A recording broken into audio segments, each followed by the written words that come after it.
Hi, my name's Helen Parry. I'm the Suicide Prevention Lead for the Integrated Care Board for Lancashire South Cumbria.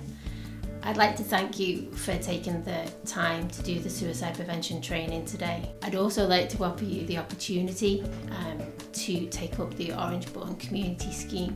The Orange Button Community Scheme is a unique scheme within Lancashire South Cumbria that is about creating an organisation of active listeners. The best way I can describe it to you is for you to listen to the Orange Button holders themselves, and they'll tell their story of why they came to this scheme. Please contemplate applying to be an Orange Button holder and trying to help us to make suicide everybody's business. One of the suicides that happened within my family was my dad, who had Alzheimer's, and he actually went to go and take his own life on a train line, and he asked several people on the way, it turns out, and if one person had been trained in the Orange Button, it might have been a very different story. So that was my driver. I want to be that one person that might be able to change the story. How have you felt that the Orange Button has kind of benefited you?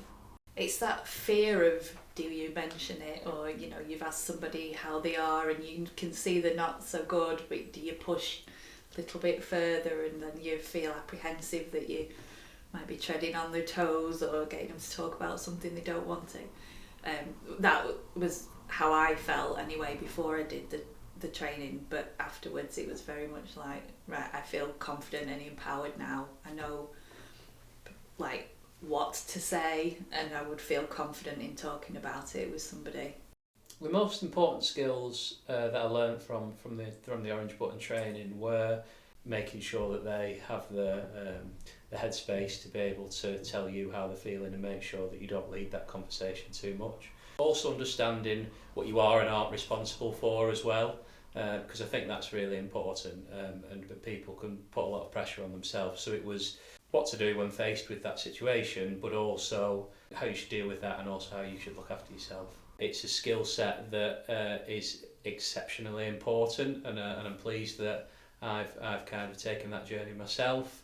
It's so important that we have more people, and I appreciate that you might not feel quite ready to do it, but what you can do is you can take the training and you can apply for the Orange Button, and you might only wear it once a month or something like that until you feel more confident and you feel more comfortable in doing it. And taking the training just helps you to become more aware of what you can do. So how does it feel to be able to support your community through this scheme? I am really proud that I am one, and I wear my button with pride. It's normally on my lanyard, so I have to wear my lanyard going into schools, going into communities, going to youth zones. But I think it's just showing someone that you're willing to listen and give up that time to help them. I think that's really key. I know my role as Orange Button holder isn't to fix the situation or anything, it's to put that person in a place of safety and take them to the people that are best placed to deal with a person who's in crisis. And if I can do that, then that's all I want to be able to do. I want to be able to stop that from happening.